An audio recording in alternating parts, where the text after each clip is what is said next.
Hey everyone, welcome back to Yusof Reacts, your go-to place for all things movies and entertainment. Today, we're diving into one of the most anticipated films of 2023, The Marvels. So grab your popcorn and let's get into it. The Marvels is the latest installment in the Marvel Cinematic Universe, directed by Nia Da Costa. The film brings together three incredible characters: Captain Marvel, played by Brie Larson; Monica Rambeau, played by Teyonah Parris; and Kamala Khan, aka Miss Marvel, played by Iman Vellani. It's an action-packed adventure that promises to deliver on both thrills and character development. Before we dive into the details, here's a quick spoiler-free summary. Following the events of Avengers Endgame and the Disney Plus series WandaVision and Miss Marvel, we see our heroes dealing with their newfound powers and responsibilities. The plot centers around a mysterious force that intertwines their destinies, leading them to team up against a cosmic threat. Now, let's talk about the performances. Brie Larson continues to shine as Captain Marvel, bringing depth and complexity to the character. Teyonah Parris as Monica Rambeau is a standout, especially after her impactful role in WandaVision. And Iman Vellani's portrayal of Miss Marvel is both charming and relatable, capturing the essence of a young hero coming into her own. The chemistry between the three leads is fantastic.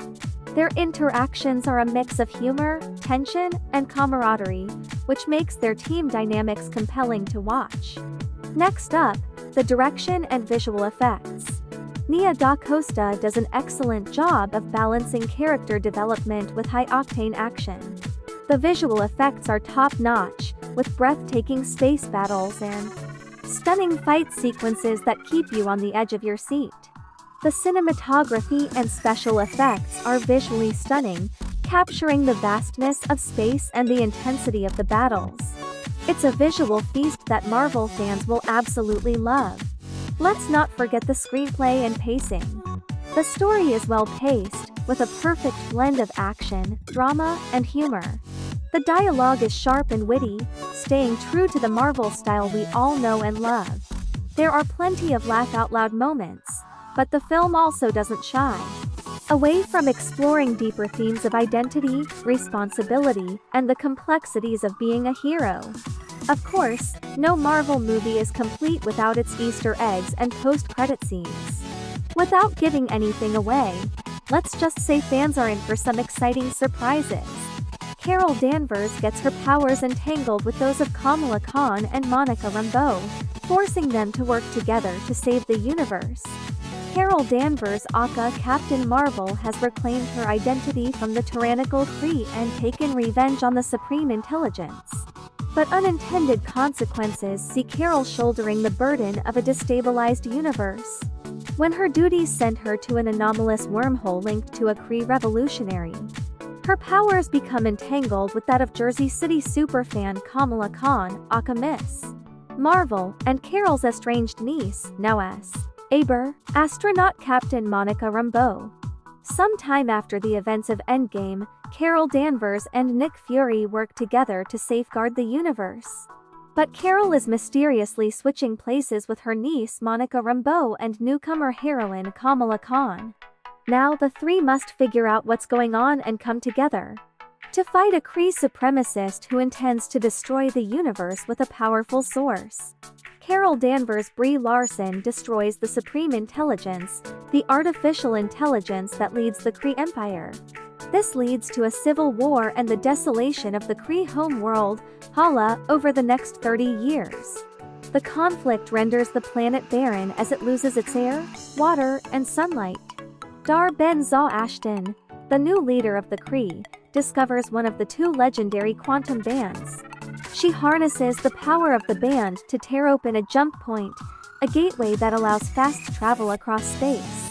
The resulting anomaly impacts the entire jump point network, including a jump point near Earth's Strategic Aerospace Biophysics and Exolinguistic Response Space Station that is run by Nick Fury Samuel L. Jackson. Nick analyzes the surge in network energy and traces it back to a planet which is close to where Danvers is located currently. Nick asks Danvers to investigate the surge at its source. Captain Monica Rambeau na Paris investigates the jump point near S. Aber, while Danvers investigates the new jump point that Darben opened. When they touch their respective jump points, Rambeau is transported to Danvers' location, Kamala Khan Iman Vellani, who has the other quantum band on Earth, is transported to Rambeau's location, and Danvers is transported to Kamala's house. Monica is an astronaut for S. Aber, who has the ability to manipulate all wavelengths of the electromagnetic spectrum. Kamala is a teenage mutant from Jersey City who idolizes Danvers and wears a quantum band, thinking of it as a piece of jewelry. A magical bangle that unlocked her ability to harness cosmic energy and create hard light constructs. The three use their different light-based powers to fight off three enemies at three locations, where they keep switching places every time one of them uses their powers. The three locations are the Khan family home, the space station Saber above Earth, and the Skrull refugee colony on planet Tarnax. This battle leaves the Khan family home destroyed. Kamala's family, including mother Muniba Zenobia Shroff, father Yusuf Mohan Kapur, and brother Amir Sagar Sheikh, are forced to join the fight to defend themselves. After the three women return to their original places, Fury and Rambeau visit Kamala on Earth. Rambeau surmises that their light-based powers are linked through quantum entanglement, and that they switch places when any of the three use their powers simultaneously. The three join up at a Skrull refugee colony on the planet Tarnax, which Danvers helped found and where a peace treaty is being negotiated with the Kree. When talks break down, Darben rips open another jump point which siphons the atmosphere from Tarnax to restore breathable air to Hala. By the time the women figure out the entanglement and how it works, Monica and Kamala end up on Tarnax, while Danvers is on Earth. As Darben attempts to kill them, Danvers arrives in time and saves them. This is the first time that all three women are in the same location at the same time.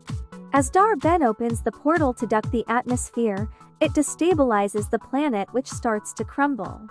After a hasty effort to evacuate the colony, Danvers, Rambeau, and Kamala form a team that Kamala names the Marvels. Kamala reveals her band to Danvers and Rambeau. Danvers explains that the quantum bands were used to create the jump point transportation network since ancient times. Rambeau says that since Darben has just one band, she is using the energy from the Kree universal weapon to create unstable jump points and overloading the network. Darben calls Danvers the Annihilator and holds her directly responsible for the current state of their home planet Hala. The destruction of the Supreme Intelligence destroyed the planet as well. She promises to restore air, water, and sunlight to rejuvenate the planet. Darben is combining her quantum band with the Kree's universal weapon to jumpstart the planet Hala's sun, but it is not enough. Darben's repeated rupturing of jump points is causing instability to the network and endangering the entire universe. They deduce that Darben is targeting planets that are meaningful to Danvers, who Darben blames for the desolation of Hala. The Marvels reach the water planet Aladna before Darben does and prepare the local population for an attack. Turns out Danvers is married to Prince Yan Park Seo Jun of the planet Aladna. Darben arrives and tears open a jump point to draw the planet's water to Hala. As the Marvels attack, Darben sees that Kamala has the second quantum band.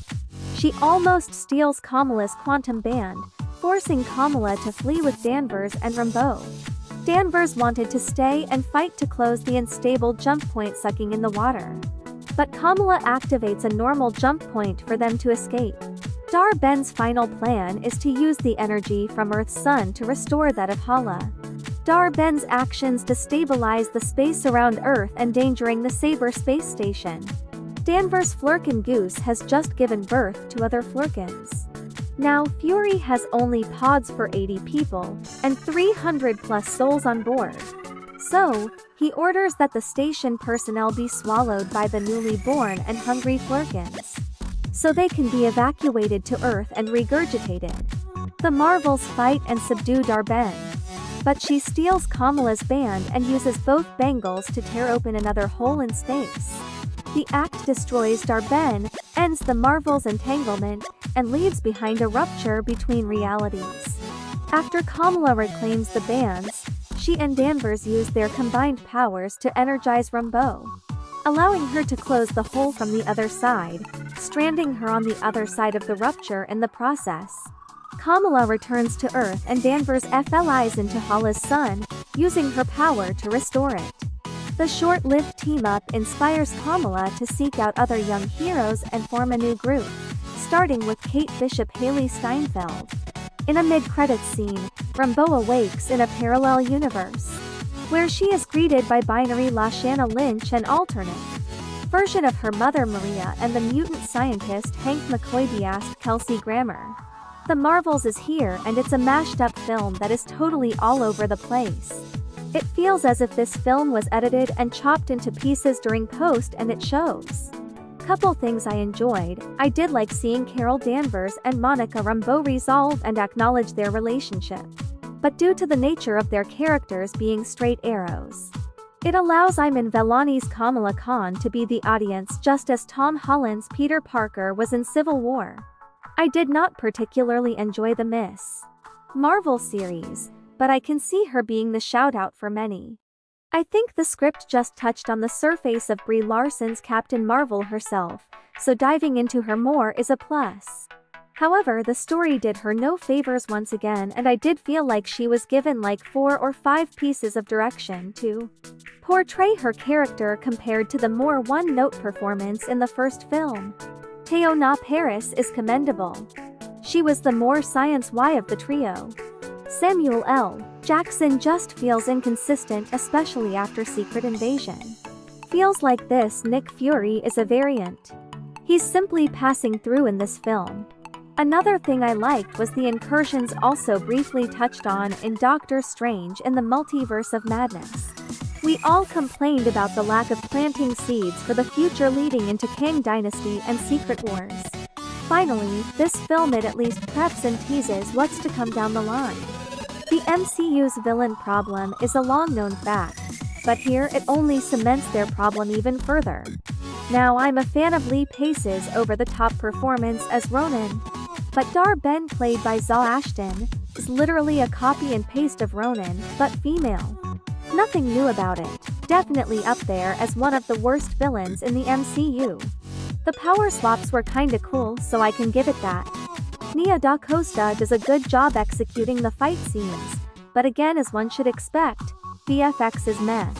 Now if you cringed during the musical note duel between the two Doctor Strange, then wait till you see one segment of the film where it feels like a misplaced musical. Lots of quirky and annoying humor like one should expect in an MCU film. The Skrulls are in the film, and as a fan we always think we can write the better film after watching it. But I just do not understand why this sequel couldn't have been Secret Invasion, one of the worst MCU Disney Plus shows.